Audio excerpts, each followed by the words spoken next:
Kids ignored my warnings and learned a very expensive lesson. As a kid, my family was too poor to ever decorate on Halloween, so when I finally got my own place, I decided to heal my inner child and go all out for Halloween. I'm talking custom-built animatronics, fog machines, the whole 9 yards. I spent months building props in my garage. I was excited just imagining the looks on kids' faces when they saw it all. But just when I started setting things up, strange things started happening. I'd come out in the morning and find my extension cords unplugged or some of my smaller decorations moved around. I thought maybe it was the wind or an animal. A really smart animal. But then I checked my security camera and there they were, 4 teenagers messing with stuff on my lawn and laughing about it. One of the kids, Jeremy, lived just 3 houses down. I went over there and asked him to kindly stop, but he just looked at me like I was talking gibberish. "Broski, it's just decorations. Can you chill?" His friends chuckled behind him. "Those decorations cost almost $1,000 and 5 months of hard work." He snorted and slammed the door shut on my face. That should have been my first warning about what kind of kid I was dealing with. Instead of unplugging things, they started actually stealing things from my lawn. Small stuff at first, like plastic pumpkins and fake tombstones. I replaced them and added more cameras with signs that read, "Smile for the camera," thinking it would scare them away. It didn't. They waved at the cameras, making faces while they messed with my stuff, tangling up all my light strands, breaking delicate props that I actually couldn't replace. I tried confronting them again, reminding them that the electrical setup was dangerous. But Jeremy just laughed in my face. "What are you gonna do, old man? Call the cops over Halloween decorations? Nobody's scared of the cops anymore. They're canceled." "Well, maybe I'll just tell your parents," I threatened. That was a mistake. They started damaging my actual house instead of just the decorations, spray painting over my cameras and windows, jamming the lock in my front door with chewing gum. They even ripped off one of the legs of my $300 animatronic spider. That's when I realized these kids weren't going to stop. I went through all my security footage, documented every single incident with timestamps. I had their faces clear as day, their voices. I talked to other neighbors to see if they maybe saw anything, only to realize that they were also getting terrorized by Jeremy's group years before I moved in, stealing packages, destroying mailboxes, even throwing toilet paper all over their houses. I printed everything out and sent a certified letter to Jeremy's parents with all the evidence. I included photos of the damage and estimated I was looking at over $1,800 in destroyed property. His parents walked over with the letter and handed it back. "You need to relax. They're just kids, little boys. You should know how they are," they told me. Yeah, sure, I knew how teenage boys are because I was one just a couple of years back. But I wasn't a straight-up menace to society, you know? But I figured if the parents weren't listening, all I could do was make sure the rest of the decorations wouldn't get damaged. I installed new cameras with night vision and motion sensors, but this time I hid them really well. I put up new warning signs. "Danger, high-voltage electrical. Do not touch." And I decided that if they came back one more time and damaged anything else, I'd finally call the police and press charges no matter what. Halloween week came and I had my display at full scale, ready for all the trick-or-treaters. But the night before Halloween, Jeremy and his crew showed up. Not surprising. They hopped my fence, walked past all the warning signs I'd posted, and headed straight for my biggest piece, a 12-foot Reaper I'd spent all summer building. Jeremy climbed up on it while his friends filmed on their phones, trying to ride it like it was a mechanical bull before breaking off the arms.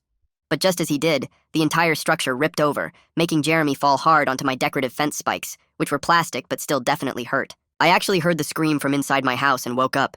His friends panicked seeing the lights in my room come on and tried yanking him up. One of them accidentally grabbed onto one of the electrical wiring and got shocked, falling onto their backs.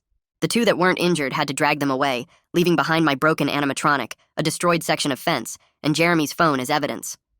I woke up, saw the damage, reviewed the footage, and called the police. But that was actually the worst thing that could have happened to me, because even though Jeremy had to empty his savings to pay for the damages, he was now out for blood, and this time, it didn't stop with vandalism. I never imagined how far he'd go. The next morning, I pulled out my phone and started taking photos of every single piece of broken decoration, every scratch on my fence, every footprint in the dirt around the Reaper. My hands were still shaking from everything that happened just hours before. The police had taken statements from me and collected Jeremy's phone as evidence, but I knew this was just getting started. I couldn't stop thinking about what the officer said when he was leaving. He mentioned something about how kids like Jeremy don't usually stop after getting caught once, especially when they feel like they got embarrassed. The phrase "out for blood" kept running through my head while I measured the damaged sections and wrote down timestamps from my security footage. I sent everything to my email so I'd have backup copies in case something happened to my computer. 2 days passed without any contact, then my phone rang with an unknown number. It was Detective Hayes, the guy assigned to my case. He wanted to schedule a follow-up interview to go over some additional details and collect more documentation. I felt relieved hearing that there was an actual process happening, like the system was taking this seriously. But then Hayes mentioned that Jeremy's parents had already hired a lawyer, which meant everything would be going through official channels now. That made me worried because I knew lawyers meant delays and complications, and probably a lot more time before anything got resolved. Hayes told me to keep documenting everything and to call him directly if anything else happened. The following week, I got a call from the police department saying Jeremy was required to pay for the damaged animatronic and fence as part of the initial resolution. The amount came to about $800, which Hayes said was probably everything Jeremy had saved up from birthdays and odd jobs. The money didn't come directly from Jeremy, though. His parents brought over a check one afternoon, and Franklin Mahoney stood on my doorstep with this look on his face like he wanted to punch through my door. He didn't say anything, just handed me the check and walked away before I could even thank him. That look told me everything I needed to know. This wasn't over. Paying that money had just made things worse between us. For the next week, everything seemed quiet on the surface. No more vandalism, no more kids jumping my fence at night. But I started noticing Jeremy whenever he walked past my house. He didn't do anything, didn't yell or throw things or even make gestures. He just slowed down and stared at my house for a few seconds before moving on. Somehow that felt way more threatening than all the actual vandalism. It was like he was studying my property, planning something. I started keeping my curtains closed during the day because I couldn't stand the feeling of being watched. My house started feeling like a cave, dark and closed off from the neighborhood. On day 8 after the incident, I was scrolling through social media when I saw a video that made my stomach turn. Someone had posted clips from my security footage, but they were edited to make it look completely different. The videos were cut to show Jeremy climbing on the Reaper and falling, but all the warning signs I posted were edited out. The caption said things like, "Local psycho sets traps for kids," and "Man deliberately creates dangerous Halloween display." The comments were full of local teenagers calling me crazy and saying I wanted to hurt kids on purpose. Some of them were talking about how I should be arrested for setting up booby traps. I took screenshots of everything and sent them to Detective Hayes, but the damage was already done. The videos had hundreds of shares. My insurance company sent someone out to assess all the damage later that week. The adjuster was professional and took a bunch of photos, but then she explained something that made me want to scream. My policy would only cover about 60% of the losses because most of the custom-built items weren't specifically scheduled on my policy. She said I should have gotten them appraised and added to my coverage separately.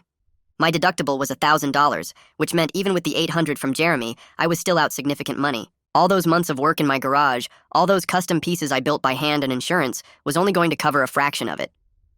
Detective Hayes called me again a few days later with some actually good news. Other neighbors had been coming forward with complaints about Jeremy and his friends going back almost 2 years. Carol, from 2 houses down, shared footage of them stealing packages from her porch last Christmas. Another family had video of the group throwing eggs at their house and breaking their mailbox. Hayes said this pattern of behavior would strengthen my case a lot because it showed Jeremy wasn't just some kid who made one mistake. This was ongoing criminal behavior affecting multiple families. I met with Detective Hayes at the station to talk about filing for a no-contact order against Jeremy. The paperwork required me to document every single incident in detail, which I could do thanks to all my security footage, but the process felt overwhelming. I had to write out dates and times and descriptions of what happened and how it made me feel. Hayes kept assuring me that building a proper paper trail now would matter if things got worse. He said judges take these situations more seriously when there's clear documentation showing escalation. I filled out everything as carefully as I could and submitted the request. Franklin and Reese Clements showed up at my door unannounced on a Saturday morning. I opened the door thinking it might be a delivery, but instead it was Jeremy's parents standing there looking angry. Franklin started going off about how I was trying to criminalize their son over teenage mistakes. Reese jumped in saying I was ruining Jeremy's future over some Halloween decorations that could be replaced. They kept talking about how boys will be boys and how I was being vindictive by involving the police. I kept my anger in check somehow and told them they needed to contact me only through Detective Hayes from now on. Then I closed the door while they were still talking. I could hear them arguing on my porch for another minute before they finally left. 2 nights later, I woke up to this loud hissing sound coming from outside. It took me a second to figure out what it was. Then I realized it was air escaping from something. I ran to my window and saw 2 figures in hoodies running down the street. I checked my security camera and saw them crouched by my car, then running off when they finished whatever they were doing. I went outside and found 2 of my tires completely slashed, flat against the pavement. The camera had caught the figures, but their faces weren't visible under the hoodies. I knew it was Jeremy's group, but without clear identification, it was just more documentation for the growing file Detective Hayes was building.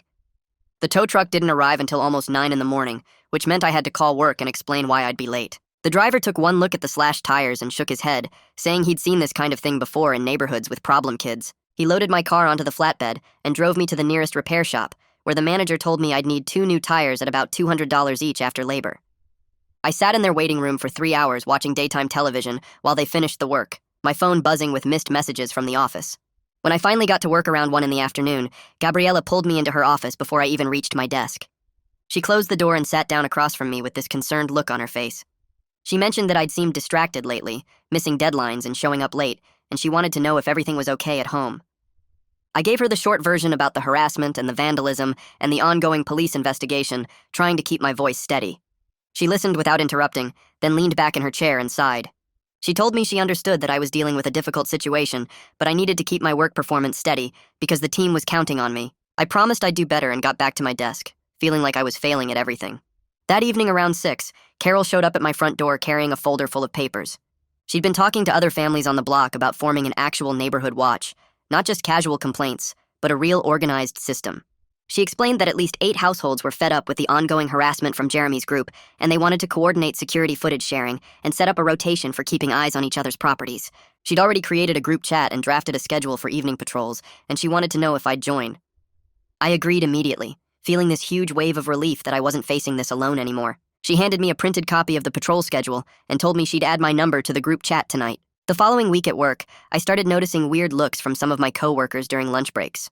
One of them, someone I barely knew from accounting, asked me straight out if I was the guy who set up traps to hurt kids on Halloween. I felt my face get hot and asked where she'd heard that. She said her sister went to the same gym as Jeremy's parents, and apparently they'd been telling everyone who'd listen that I deliberately created dangerous conditions to injure children who were just playing around. The story had spread to the local coffee shop too, and now people in the neighborhood were talking about me like I was some kind of monster. I tried explaining what actually happened, how the kids were ignored multiple warning signs and broke into my property to vandalize my stuff, but I could see the doubt in her eyes. By the end of the week, I felt my reputation crumbling faster than I could repair it, and there was nothing I could do to stop the rumors. Late one night around 2 a.m, my phone buzzed with a motion sensor alert from the garage. I grabbed my phone and pulled up the security feed, watching 2 dark figures trying to pry open the garage door with what looked like a crowbar. I called 911 immediately and kept watching the screen, my heart pounding so hard I could hear it in my ears. The figures must have heard something because they suddenly ran off toward the street just as I saw police lights approaching in the distance. 2 officers arrived within 5 minutes and walked around my property with flashlights, finding fresh pry marks on the garage door frame and scratches in the paint. They took photos and filled out another incident report, adding it to the growing file that Detective Hayes was building. One of the officers told me to consider upgrading my locks and maybe installing motion-activated lights around the perimeter. I thanked them and went back inside, but I couldn't sleep for the rest of the night. The next day, I made a decision that felt like admitting defeat. I rented a storage unit across town and spent the entire afternoon loading up my most valuable remaining props and animatronics. The 12-foot Reaper was already destroyed, but I still had the fog machines, the expensive sound system, and several custom pieces I'd built by hand over months of work. I wrapped everything carefully and drove it all to the storage facility, making 3 trips back and forth. When I was done, my garage looked empty and sad, nothing like the creative workshop it had been just weeks ago. I stood there staring at the bare walls and concrete floor, feeling like Jeremy had won. A few days later, Detective Hayes stopped by in the late afternoon. He'd been canvassing the neighborhood and collecting statements from multiple households, and he wanted to update me on what he'd found. At least 6 families had documented incidents involving Jeremy and his friends over the past 2 years, creating a clear pattern that the juvenile system couldn't ignore anymore. One neighbor had video of them throwing rocks at cars, another had footage of them stealing mail, and Carol had that clip of them taking packages from her porch last Christmas. Hayes said this pattern would strengthen my case significantly because it showed Jeremy wasn't just some kid who made one mistake. This was ongoing criminal behavior affecting the whole block. I felt validated hearing this, but I was also angry that it had taken so long for anyone to take real action. Halloween arrived exactly 1 year after I'd started planning my original display. This time, I only put up basic decorations, nothing expensive or elaborate, just some plastic pumpkins and a few strings of orange lights. I sat on my porch with a bowl of candy, watching kids in costumes walk up and down the street with their parents.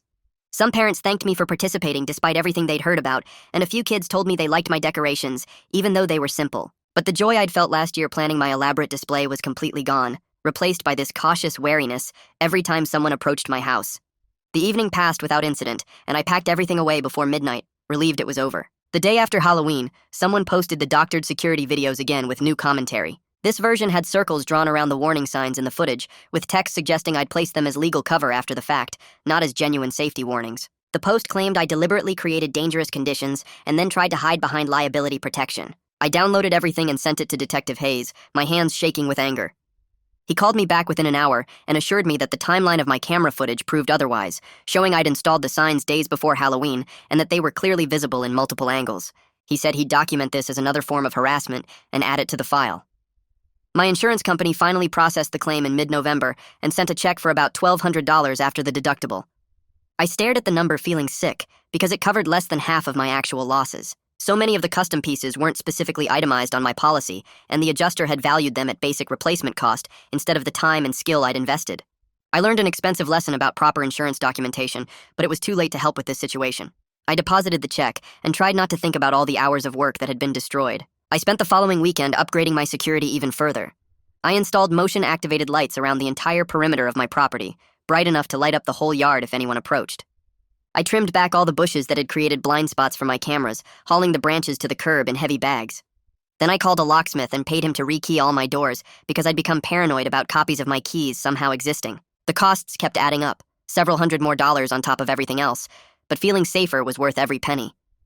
2 weeks went by without any new problems, but then a thick envelope from the city showed up in my mailbox. I opened it standing right there on my driveway and felt my stomach drop when I read the header. Someone filed a code compliance complaint against my property, claiming my electrical setup for Halloween decorations created dangerous conditions. The complaint said I was running extension cords wrong and overloading circuits and creating fire hazards.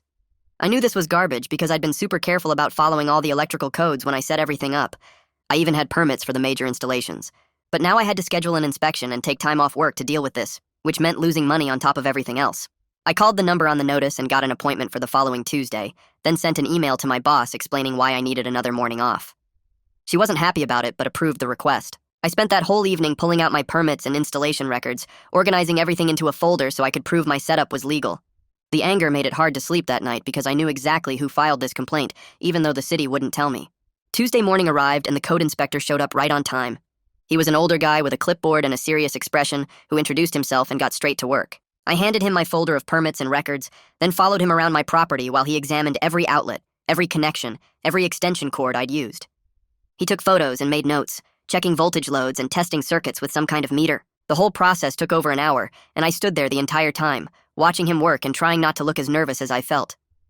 When he finally finished, he closed his clipboard and looked at me with something like sympathy in his eyes. He told me everything was properly installed and permitted, all my electrical work met code requirements, and there were no violations to cite. Then he said something that made me feel both validated and furious at the same time. He said the complaint was clearly someone trying to cause problems for me, probably someone who had a personal issue, and he could tell this was harassment disguised as a safety concern. He couldn't tell me who filed the complaint because that information was protected, but we both knew. He closed the case right there with no violations found and told me to keep my documentation in case someone tried this again. I thanked him and watched him drive away, then went inside and immediately updated Detective Hayes about this new form of harassment. That same week, things got worse. I came home from work on Thursday and found my front door covered in eggs and spray paint. The eggs had dried into a crusty mess that was going to be hard to clean, and someone had tagged the door with the word "psycho" in bright red paint. But that wasn't even the worst part. I walked around to check the rest of the house and found scorch marks on the siding near my garage where someone had set off a firework. The damage wasn't huge, but the message was crystal clear. They were stepping things up. I grabbed my hose and a scrub brush and started cleaning the egg off my door while my security cameras recorded everything. The spray paint was going to need special cleaner, so I made a note to buy some after I finished with the eggs. I was scrubbing away, my arms getting tired, when I pulled out my phone and emailed the new footage to Detective Hayes before I was even done cleaning. The email said I was documenting another escalation and asked what else I could do to make this stop. He called me back within an hour and told me to save my receipts for the cleaning supplies and the paint I'd need to fix the door. He said every incident was building the case even though it felt painfully slow. The constant problems were destroying my ability to sleep. I'd lie in bed listening to every sound outside, jumping at car doors and wind and anything that might be someone messing with my property. I was exhausted all the time, dragging through my workdays and drinking way too much coffee just to stay functional. My friend Reed Durham noticed how wrecked I looked when we met up for lunch one day and offered to let me crash at his apartment across town for a night. He said I needed to get away from my house and actually rest somewhere I felt safe. I took him up on it that weekend, packing an overnight bag and driving to his place feeling guilty the whole way. His apartment was small but clean and quiet, and most importantly, it was far enough away that I couldn't obsess about my house. We ordered pizza and watched movies until late, and for the first time in weeks, I actually fell asleep without waking up every hour. I slept through the entire night, something that felt almost impossible at this point. But even while I was getting that rest, part of me worried about what might be happening to my house while I wasn't there to watch it. I drove home the next morning feeling more rested than I had in forever, but that feeling disappeared fast. As soon as I pulled into my driveway, I smelled something wrong. It was a faint smoke smell, not fresh but definitely recent, coming from somewhere near my garage. I walked around the side of the house and found a pile of leaves stacked against the garage door with scorch marks running through them. Someone had tried to start a fire. The leaves were burned in places, but the fire hadn't caught properly, probably because the leaves were still a bit damp from recent rain. My hands started shaking as I stared at the evidence. If those leaves had been drier, if the fire had caught and spread to the wooden garage door, my whole garage could have burned down with all my tools and storage inside. Maybe even the house. I pulled out my phone and called Detective Hayes immediately, my voice coming out higher than normal as I explained what I'd found. He told me not to touch anything and said he was sending someone right away. Detective Hayes showed up with a fire department inspector about an hour later. The inspector was a woman with short gray hair who took her job very seriously. She examined the scorch marks in the leaves, took photos from multiple angles, and used some kind of tool to collect samples of the burned material. She asked me questions about when I'd left and when I got back, writing down all the timing information. After she finished documenting everything, she confirmed that the burn pattern matched what you'd see from a firework or similar ignition source. She said someone definitely tried to start a fire here, and it was only luck that it didn't catch. Then she told Detective Hayes that this needed to be classified as attempted arson, which was way more serious than vandalism or property damage. She filled out an official report right there, and Detective Hayes made copies of everything for his case file. I stood there watching them work and feeling sick, thinking about how close I'd come to losing everything. The fire inspector told me to install a fire extinguisher near my garage and to keep the area clear of anything flammable, which I agreed to do immediately. That evening, my phone rang, and it was Carol. She sounded excited in a weird way, like she had important news. She told me to check my email because she was sending me something from her Ring camera. I opened my laptop and found the video file she'd sent. The footage showed Jeremy walking past my house on the morning when the fire attempt happened. He was carrying something in his hand that looked exactly like a Roman candle firework. Carol had circled the timestamp on the video, and it matched perfectly with the window when the leaves must have been burned based on what I'd told the fire inspector. This was it. Finally, we had clear footage of Jeremy specifically doing something that couldn't be explained away or dismissed. I watched the video 3 more times to make sure I was seeing it right, then forwarded it immediately to Detective Hayes with a message saying this was proof Jeremy was the one who tried to burn down my garage. He responded within minutes saying this was exactly what they needed, and he'd be moving forward with formal questioning. Detective Hayes brought Jeremy in for an interview a few days later. I wasn't there, but Hayes called me afterward to fill me in on what happened. Jeremy showed up with both his parents, Franklin and Reese, and they had their lawyer with them. The lawyer did most of the talking while Jeremy sat there looking bored. Hayes showed them Carol's video footage with the timestamp and the clear image of Jeremy holding the firework. He asked Jeremy to explain what he was doing walking past my house at that specific time, carrying that specific item. Jeremy denied everything. He said the video didn't prove anything and that lots of people have fireworks and walk around the neighborhood. His lawyer backed him up, arguing that carrying a firework isn't proof that someone used it to commit arson. They stonewalled every question, refusing to admit anything or explain the suspicious timing. The whole interview ended with nothing accomplished except more documentation. I felt so frustrated when Hayes told me this. We had clear video evidence, and it still wasn't enough to get Jeremy to admit what he'd done. The system moved so slowly, grinding through procedures and paperwork while I was stuck dealing with the consequences. But then something changed. A few days after that failed interview, Detective Hayes got a call from Lucas Britt's mother. Lucas was one of the kids who'd been part of Jeremy's group from the beginning. His mom said Lucas wanted to talk, and that she was horrified by what she'd been hearing. Hayes went to their house, and Lucas admitted everything off the record. He said Jeremy had been planning revenge ever since he had to pay for the Halloween damages. The fire attempt was deliberate, not an accident. Jeremy had been talking about burning down my garage to teach me a lesson for calling the cops. Lucas's mother sat there during the whole conversation looking shocked and angry. She told Hayes that Lucas would cooperate fully with whatever the investigation needed. This was the first real crack in the group's solidarity. One of them finally broke and told the truth because his parents stepped in and made him do the right thing. Hayes documented everything Lucas said and added it to the growing file of evidence against Jeremy. Based on Lucas's statement and Carol's video footage, Detective Hayes filed paperwork for a temporary no-contact order. He explained that with both the video evidence and a witness statement confirming Jeremy's intent, a judge would likely grant the order. The paperwork went through faster than I expected. Within 48 hours, I got a call from Hayes saying the judge had approved it. Jeremy was now legally prohibited from coming within 100 feet of my property or contacting me in any way. If he violated the order, he'd face immediate arrest and additional charges. I felt actual relief for the first time in months. There were finally real consequences happening. The system was slow and frustrating, but it was working. Jeremy couldn't just walk past my house anymore or mess with my property without facing serious legal problems. I thanked Hayes and hung up, then sat down on my couch and just breathed for a minute. It wasn't over. I knew that. But at least now there was something official protecting me instead of just cameras and documentation. The no-contact order didn't stop Jeremy. It just made him smarter about how he came after me. 2 days later, I opened my front door to find 6 pizzas I never ordered sitting on my porch, all paid for with cash on delivery, according to the receipts stapled to the boxes. The next morning, 3 Chinese food orders showed up at 7 a.m. I called each restaurant to explain I wasn't placing these orders, but they told me someone was using different phones and paying cash in advance, making it impossible to trace. Within a week, I had food deliveries showing up at all hours, packages of random junk sent to my address, and even a tow truck that arrived claiming I'd called for my car to be towed. I documented every single incident with photos and timestamps, creating a spreadsheet that tracked each harassment attempt. Then the social media messages started appearing from accounts with no profile pictures and random letter usernames. The messages never said anything directly threatening, just things like, enjoying your quiet neighborhood, and karma works in mysterious ways and watch your back. I forwarded everything to Detective Hayes with detailed notes about when each message arrived and what platform it came from. He told me to keep documenting, but admitted that proving Jeremy was behind anonymous accounts would be difficult without subpoenaing phone records, which took time and judicial approval. 3 weeks after the no-contact order went into effect, I was home alone on a Thursday evening making dinner when I heard someone rattling the handle on my back door. My whole body went cold and I froze for a second, listening to the sound of someone trying to force the lock. I grabbed my phone and dialed 911 while moving quietly toward the front hallway where I kept a baseball bat. The operator answered, and I whispered that someone was trying to break into my house through the back door, giving her my address.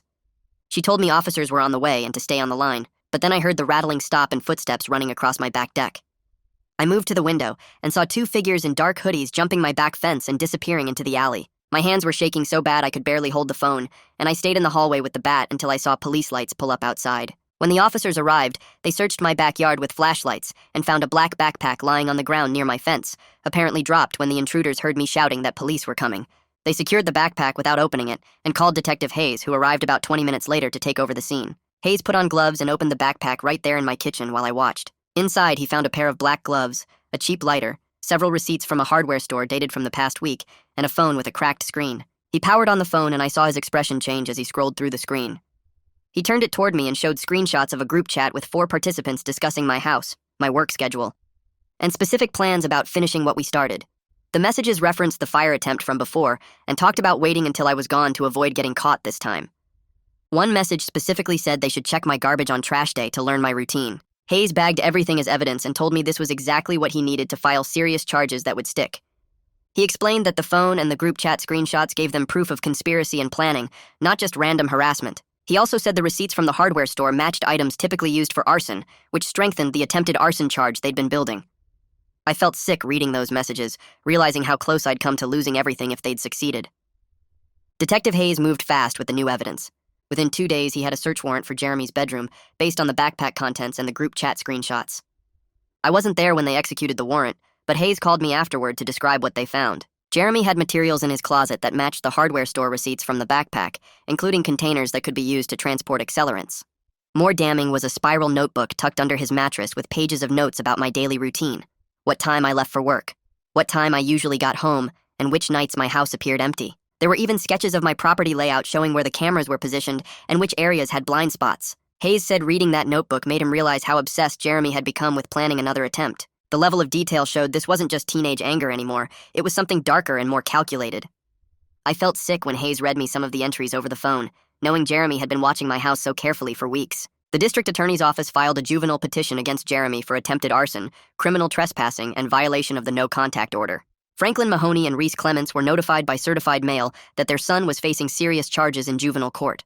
Their lawyer contacted them immediately to explain that these weren't minor offenses that would disappear with a warning.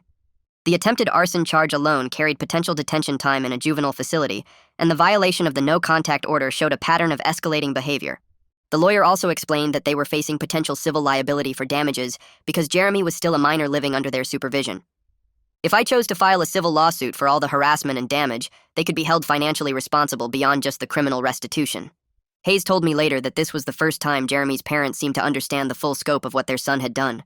The reality of serious legal consequences and potential financial ruin finally broke through their denial about Jeremy just being a normal kid making mistakes. The next 2 weeks turned into a blur of court appearances and meetings with prosecutors. I had to take time off work for an initial hearing where the judge reviewed the charges and set conditions for Jeremy's release pending trial. Then there was a meeting with the prosecutor's office where they walked me through the evidence and explained how juvenile court worked differently than adult criminal court. The system focused more on trying to help kids change their behavior through programs and supervision rather than just punishment. But the charges were serious enough that Jeremy faced real penalties if convicted.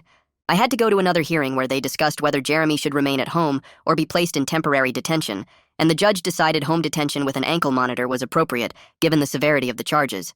Each court appearance meant taking time off work, and Gabriella pulled me aside after I requested my 4th absence in 2 weeks. She asked if everything was okay because my performance had been slipping and I'd been distracted during meetings. I gave her a brief explanation about the ongoing legal situation, and she was sympathetic, but reminded me that I needed to find a way to balance this with my job responsibilities because the company had deadlines that couldn't keep being pushed back. About 3 weeks into the court process, the prosecutor called to tell me that Jeremy's lawyer had approached him about negotiating a plea agreement. They wanted to avoid going to trial because the evidence was strong, and a trial would be unpredictable for their side. The lawyer was offering to have Jeremy accept responsibility for all the charges in exchange for probation instead of detention time, 200 hours of community service, mandatory anger management counseling, and full restitution for all my documented damages. The prosecutor explained that this kind of plea deal was common in juvenile cases because the system preferred rehabilitation over punishment when possible. He asked for my input on whether I would support accepting the plea or if I wanted them to push forward with a trial. He reminded me that my opinion mattered, but ultimately the decision belonged to the district attorney's office since this was a criminal case, not a civil lawsuit. I spent that whole night lying awake thinking about whether a plea deal would be enough justice for everything Jeremy had put me through. Part of me wanted to see him face a trial and get the maximum consequences possible, but another part of me was exhausted from all the court appearances and just wanted this to be over. I called Detective Hayes the next morning to get his advice, and he was honest with me about the risks. He explained that trials were unpredictable, even with strong evidence, because you never knew how a judge might rule or what arguments the defense might make that could create reasonable doubt. A plea agreement guaranteed that Jeremy would face real consequences and be held accountable, while a trial might result in lesser findings or even acquittal on some charges if something went wrong. Hayes reminded me that the goal was to make sure Jeremy faced meaningful penalties and had supervision to prevent him from doing this again, not necessarily to get the harshest punishment possible. After thinking about it for another day, I decided that guaranteed accountability was better than risking Jeremy getting off with nothing because of some legal technicality or unexpected trial outcome. I called the prosecutor back and told him I would support the plea agreement as long as the probation terms were strict and the no-contact order remained in effect. The plea hearing happened on a cold morning in early December at the juvenile courthouse downtown. I sat in the gallery while Jeremy stood before the judge with his lawyer beside him and his parents sitting in the row behind him looking defeated. The judge asked Jeremy directly if he understood the charges and if he was pleading guilty of his own free will, and Jeremy had to answer yes to each question. Then the judge went through each charge one by one, asking Jeremy to admit what he had done. Jeremy had to say out loud that he violated the no-contact order, that he attempted to start a fire at my property, and that he trespassed on my property with intent to cause damage. His voice was quiet, and he kept his eyes down the whole time, but he admitted to everything. The judge accepted the plea and then announced the sentence terms. Jeremy would serve 18 months of probation with regular check-ins with a probation officer, complete 200 hours of community service at locations approved by the court, attend mandatory anger management counseling once a week for 6 months, and comply with a formalized no-contact order that would remain in effect through his entire probation period. The judge made it clear that any violation of these terms would result in immediate detention and additional charges. The judge also addressed the restitution portion of the sentence. Based on all my documented damages, including the destroyed Halloween decorations, the fire damage to my garage siding, the slashed tires, the cost of additional security equipment, and the food delivery harassment, the total came to $3,200. The judge ordered Jeremy to pay this amount in full through a payment schedule managed by the court. Jeremy would pay what he could from any money he earned, and his parents would be responsible for covering the rest since he was still a minor. The payment schedule was set up with monthly installments over the next 18 months, with the full amount due before his probation ended. It wasn't everything I'd lost when you factored in all the time off work, the emotional stress, and the items that couldn't be replaced, but it was more than I'd expected to actually recover through the court system. The judge made Franklin and Reese sign paperwork, acknowledging their responsibility for the payments, and I watched them both look older and more tired than they had at the beginning of this whole situation. After the hearing, I spent that weekend going through my garage and photographing everything I had left. I posted the animatronics and props on 3 different Halloween enthusiast forums and Facebook Marketplace, pricing them fairly but firm enough to actually recoup some money. The 12-foot Reaper was destroyed, but I still had a functioning fog machine, 2 smaller animatronics that hadn't been damaged, and about 15 handmade tombstones.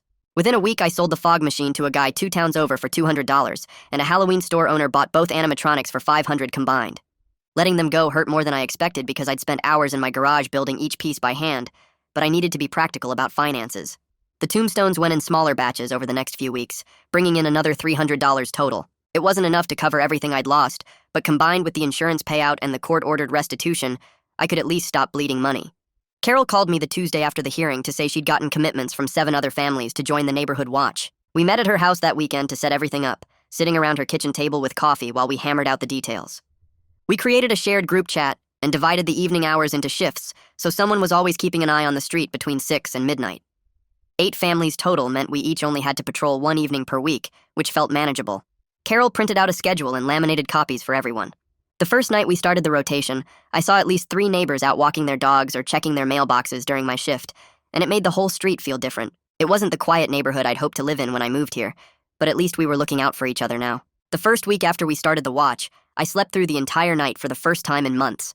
I still woke up twice to check my phone and pull up the security camera feeds, but I fell back asleep both times instead of lying there with my heart pounding until dawn. As more weeks passed without any new incidents, my body started to relax in ways I didn't even realize had been tense. My shoulders didn't ache constantly anymore. I stopped jumping at every car door slamming outside. I still checked the cameras obsessively, probably 10 times a day, but the panic that used to come with it faded into just a habit. One morning I woke up and realized I'd been living in crisis mode for months, and my body was completely exhausted from it. Work got better too, as I could finally focus without constantly checking my phone for security alerts or dealing with emergencies. I stopped showing up late because of vandalism cleanup or court appearances. I met my project deadlines without extensions for the first time since Halloween. Gabriella pulled me aside in January after a team meeting and told me she was glad to see me getting back to normal, that she'd been worried about me for a while. During my annual review in late January, she mentioned my recent improved performance and gave me a small raise, 3%, which wasn't huge, but helped offset some of the financial damage from everything that happened. I thanked her and didn't mention that normal still felt pretty far away, but at least I was functional again. The letter from the juvenile probation office arrived on a Thursday in late January. I saw the official return address and knew what it was before I even opened it. Inside was a single page with Jeremy's name at the top and a court-ordered apology that was clearly written by his lawyer. The language was completely generic, talking about poor choices and learning from mistakes and accepting responsibility for actions.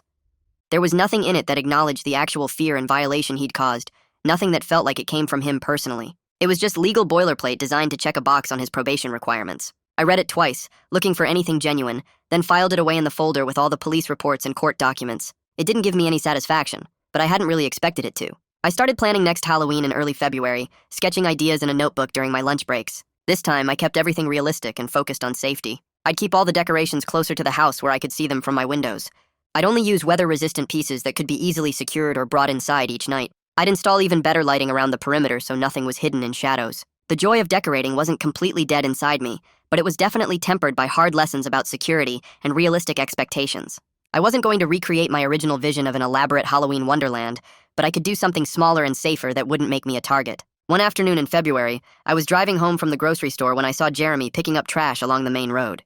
He was wearing a bright orange safety vest and using one of those grabber tools to collect litter into a black garbage bag.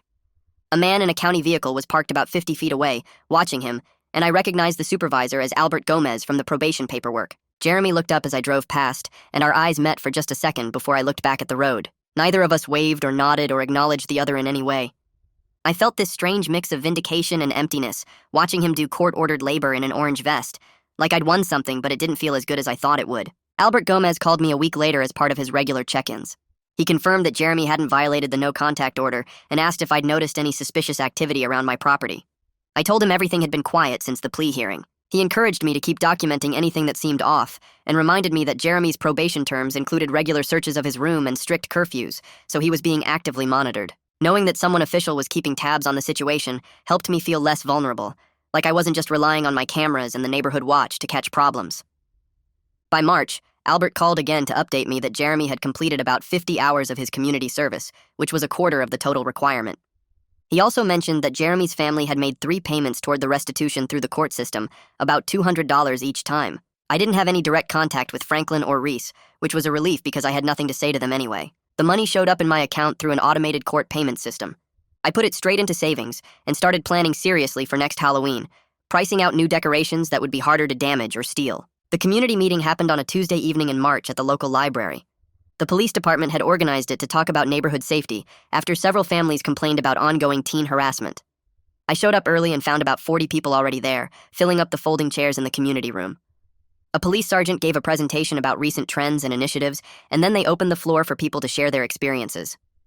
Carol spoke about the package thefts and vandalism. An older couple talked about their mailbox getting destroyed 3 times. A single mom described teenagers throwing rocks at her windows. Hearing all these stories made me realize the problem was way bigger than just my Halloween decorations. The police announced new initiatives for youth programs and increased patrols in problem areas. It felt good to see the problem being addressed at a community level, even if it had taken years to get to this point. Carol started calling me more often after that meeting, not just about neighborhood watch stuff, but to actually check in and see how I was doing. We grabbed coffee a few times in late March and talked about regular life things, not just the Jeremy situation, and it felt good to have a friend who understood what I'd been through. In early April, she invited me to a backyard barbecue at her place on a Saturday afternoon. I showed up with a bag of chips and found about 15 neighbors there, including several families who'd spoken up at the library meeting. People introduced themselves and shared their own stories about dealing with harassment on the block, and for the first time since moving into this house, I felt like I was part of something bigger than just my own problems. The weather started warming up in late April, and I found myself spending more time in my garage again. I pulled out my tools and sketches and started designing new Halloween props. But this time, I was thinking differently about everything. I built a 6-foot-tall skeleton that could be completely disassembled and stored inside within minutes. I designed a graveyard fence system with quick-release brackets, so the whole thing could be locked down or moved. Every piece I worked on had security built into the design from the start, making sure nothing was too heavy to move quickly or too delicate to survive being handled roughly. The creative process felt healing in a way I didn't expect, like I was taking back control of something that had been stolen from me. I spent hours in the garage measuring and cutting and painting, and my mind felt clearer than it had in months. In May, I got an official letter from the Juvenile Probation Office letting me know that Jeremy had completed his court-ordered anger management program. The letter said his probation officer reported that he was maintaining good behavior and meeting all his requirements. Part of me wanted to feel satisfied that the system was working and that maybe Jeremy was actually learning something from all this. But mostly I just felt cautious and kind of empty about the whole thing. I'd learned over the past year that doing what you're told because a court makes you is not the same as actually changing who you are inside. I filed the letter away with all the other paperwork and decided not to think too much about what Jeremy was or wasn't learning. By late summer, I started thinking about how to handle Halloween differently this year. I didn't want to hide inside my house or give up on decorating completely, but I also knew I couldn't just set everything up and hope for the best. I talked to Carol about organizing an open house event where neighbors could come see the setup before Halloween night. She loved the idea and offered to help me plan it. We spent a few evenings in September putting together invitations and a schedule. We decided to do it on the first Saturday in October from 2 to 5 in the afternoon. Carol helped me make a list of all the families on our neighborhood watch group, and we hand-delivered invitations to about 40 houses. The goal was to build connections with people and show them that my decorations were meant to bring joy to the community, not cause problems or drama. The open house turned out way better than I expected. About 30 neighbors stopped by throughout the afternoon, including families with little kids who were already excited about Halloween. The kids loved climbing on the props and asking questions about how everything worked. Parents told me they appreciated the effort, and several people offered to help me set up on Halloween night and keep an eye on things. One dad said he'd walk through every couple hours just to make sure everything stayed peaceful. A mom offered to bring her teenage son to help me move props inside at the end of the night. Standing in my yard surrounded by neighbors who actually cared about what I was doing made me feel supported in a way I never experienced during my first Halloween here. Halloween night finally came and I was nervous but determined to make it work. I had my scaled-down display running with all the security measures in place. Carol and 3 other neighbors took turns walking through my yard throughout the evening, chatting with trick-or-treaters and just being visible. My security cameras were recording everything, and my motion sensors were active. The evening went smoothly with hundreds of kids coming through in costumes. Parents thanked me for decorating and kids got excited about the animatronics. 0 incidents happened all night. No vandalism, no harassment, no problems at all. I actually enjoyed myself for the first time in a year, handing out candy and seeing kids smile at the decorations I'd worked so hard to create. The next morning I woke up early and went through all my security footage from the night before. Every single clip showed happy kids in costumes, grateful parents and neighbors keeping watch. Nothing but normal Halloween fun. Carol sent a text to the neighborhood watch group chat, saying everything stayed quiet on her end too. For the first time in a year, Halloween didn't end with me stressed out and angry and documenting damage. It felt like a genuine victory, even if it was smaller and simpler than my original dream of the elaborate display I'd planned. In November, the final restitution payment from Jeremy's family came through the court system. I logged into my account and saw the deposit, bringing the total to about $3,200 spread across multiple payments over the past months. The money didn't cover everything I'd lost when you factored in the time, the stress, the damaged pieces I couldn't replace, and all the security upgrades I'd had to buy. But it was enough to feel like some level of accountability had been achieved through the legal process. I transferred the money into my savings account and made a decision to stop dwelling on what happened and start moving forward with my life. Albert sent me a final notification in late November saying that Jeremy had completed all 200 hours of his community service requirement. The email said Jeremy would remain on probation for another 6 months, and the no-contact order would stay in effect through the end of his probation period in May. I read the update and sent back a brief acknowledgement, but I didn't let myself think too much about it. My focus was on my own life now, not on tracking every detail of Jeremy's consequences. I started planning next year's Halloween display with actual confidence instead of fear. I'd learned how to balance my creative ambitions with practical security measures. I had a supportive neighborhood network backing me up. The decorations would never be quite as elaborate as my original vision of the 12-foot Reaper and custom animatronics covering my entire yard. But they'd be sustainable and safe and something I could actually enjoy creating without constant worry about destruction. Carol texted me in mid-November, asking if I wanted to help organize a tool-sharing program through the Neighborhood Watch. She'd been talking to other families who mentioned needing to borrow lawn equipment or power tools, but not knowing who to ask. We set up a shared document where people could list what tools they had available to lend and what they might need to borrow. Within 2 weeks, 12 families signed up and people were actually using it. Someone borrowed my leaf blower. I borrowed a pressure washer from 3 houses down, and it felt good to have a reason to interact with neighbors beyond just security concerns. Carol also started planning monthly social events, just casual stuff like weekend cookouts or holiday potlucks where families could get to know each other better. The first one happened in early December, and about 20 people showed up. Kids played in someone's backyard while adults talked and shared food. Multiple neighbors mentioned that they'd noticed way less trouble with teenagers lately, not just from Jeremy's group, but from other kids who used to cause problems too. Our cameras and regular evening walks seemed to be working as a real deterrent. I sat down one weekend and wrote out clear rules for myself about future Halloween displays.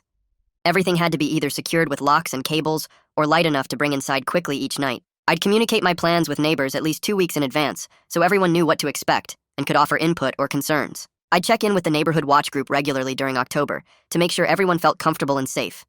And I'd keep my security system active all year, not just during Halloween season, because prevention was better than dealing with damage after the fact. Writing these boundaries down made me feel more in control, like I had an actual plan instead of just hoping things would work out. I knew I could still enjoy decorating without making myself a target again. December came with cold weather and early darkness. I found myself thinking about everything that happened over the past year while I was putting up simple Christmas lights on my porch. My original dream of those huge, elaborate Halloween displays with custom animatronics covering my entire yard felt like it belonged to a different person now. I'd learned that security and community responsibility had to come first, even if it meant scaling back my creative ambitions. But I hadn't given up completely. I was just smarter now about what risks I could handle and what precautions I needed to take. I felt more connected to my neighbors than I ever expected to, and I actually knew people's names and had their phone numbers saved. I could handle problems better because I wasn't trying to deal with everything alone anymore. Jeremy's consequences still felt incomplete to me. Probation and community service didn't erase what he put me through or fully pay back what I lost, but I'd built something more sustainable than what I started with. Next Halloween would be better because I was prepared, I had support, and I understood the reality of living in this neighborhood. And that's the full rundown. I try to keep things short but meaningful, so hopefully this gave you a useful takeaway. Even one small shift in perspective can matter. Subscribe so you'll catch the next one.